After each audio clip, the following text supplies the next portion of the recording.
Hello guys, welcome back to my channel the reactonic. So ఈరోజు మనం మాట్లాడుకోబోతున్నాం kingdom movie. Vijay Deverakonda, Arjun Reddy అని చెప్పుకోవచ్చు, ఒకప్పుడు పెళ్లి చూపులు యాక్టర్ అని చెప్పుకోవచ్చు. దాని తర్వాత ఆయన కెరియర్ మొత్తం ఒక్కసారిగా గ్రాఫ్ కింద పడిపోయింది అనమాట. దేంట్లో అడుగు పెట్టినా కూడా అదొక డిజాస్టర్గా మారిపోతూ వచ్చింది. నేను కూడా చాలా బాధపడ్డాను. ఒక మంచి పొటెన్షియల్ ఉన్న యాక్టర్ ఇలా కెరియర్ని డిజాస్టర్ వైపు తీసుకెళ్ళడం అనేది కూడా ఎవరికి నచ్చదు. మేబీ నేను కూడా చాలా eagerly waiting for this Kingdom movie. ఎందుకంటే దీంట్లో ఇప్పుడు వరకు ఏదైతే కంటెంట్ వాళ్ళు రిలీజ్ చేశారో అంత టాప్ నాచ్ ఉంది.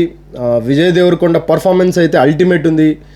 ఒక్క మాట చెప్తాను, విజయ్ దేవరకొండ ఆయన చెప్పే మాటలకి ఆయన చేసే మూవీస్కి డిఫరెన్షియేట్ ఉండొచ్చేమో, కానీ టాలీవుడ్లో ఆయన క్రేజ్ కానివ్వండి, ఒక యూత్ యంగ్స్టార్గా, లేకపోతే so many big stars children ఉన్నారన్నమాట, లైక్ పిల్లలు ఉన్నారు, వాళ్ళకంటే సెల్ఫ్ గ్రోడ్ ఒక రౌడీ అని చెప్పుకోవచ్చు. మీరు తన కాళ్ళ మీద నిలబడిన యాక్టర్ అని చెప్పుకోవచ్చు.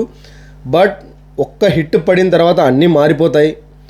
ఏదైతే అందరూ అతని గురించి నెగిటివిటీ మాట్లాడారో అంతా మారిపోతుందని నేను అనుకుంటున్నాను. ఈ కింగ్డమ్ మూవీలో ఆయన పర్ఫార్మెన్స్ చూస్తూ ఉంటే నిజంగానే గూస్ బంప్స్ వస్తున్నాయి. సోదొద్దు సొల్లొద్దు, ఈ ట్రీజర్ ప్రోమో ఎలా ఉందో చూసుకుందాం, దాని తర్వాత మాట్లాడదాం ఇది ఎలా ఉండబోతుంది అని. సో కింగ్డమ్ ఏమైనా చేస్తా సార్. వావ్, పోలీస్ అవసరమైతే మొత్తం తగలబెట్టేస్తా సార్. సార్. సత్యదేవ్ ఇది పెద్దగా జరగబోతుంది.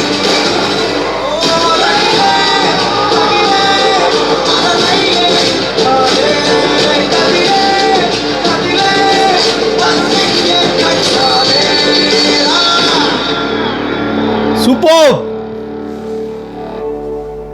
జూన్ 31. సో ప్రోమో చూడడం జరిగింది.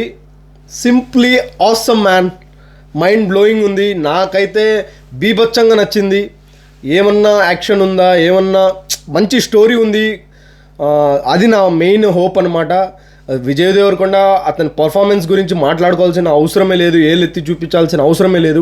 బట్ అతని కెరియర్లో అన్ని డిజాస్టర్ స్టోరీస్ని ఆయన చూస్ చేసుకున్నారు, అందుకే ఆయన కెరియర్ అలా అయిపోయింది అనుకుంటాను. But coming to this movie, kingdom is going to be అతన్ని టాలీవుడ్లో కింగ్డమ్ని క్రియేట్ చేసుకోవడానికి తొలిమెట్ అని చెప్పుకోవచ్చు. Ultimate performances ఉన్నాయనుకుంటాను.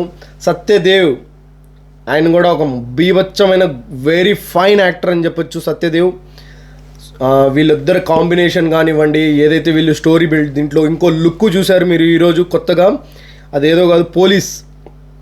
సో తగలడిపోతాయి, థియేటర్లన్నీ తగలడిపోతాయి కంపల్సరీ చెప్తున్నాను. So June 31, July 31. సో అందరూ థియేటర్లోకి వెళ్ళి మాత్రమే ఈ మూవీని చూడండి. విజయ్ దేవరకొండకి ఇప్పటి వరకు మనం బాగాలేకపోతే నెగిటివిటీ మాత్రమే స్ప్రెడ్ చేశారు అందరూ. బట్ ఈ మూవీ తర్వాత అందరూ పాజిటివిటీని స్ప్రెడ్ చేయాలి. అతను ఏదైతే డిజర్వ్ చేస్తాడో అతనికి అది మనం ఇస్తే నెక్స్ట్ మూవీస్ నుంచి అతను జాగ్రత్త పడి మంచి మూవీస్ తీస్తాడని నేను అనుకుంటున్నాను. సో నా ఒక రియాక్షన్ మీకు నచ్చినట్టయితే కామెంట్ సెషన్లో చెప్పండి, నా తప్పులు ఏమన్నా ఉన్నాయా లేవా అని. That's all from my side. Like, share, subscribe చేయడం మర్చిపోకండి. జై హింద్.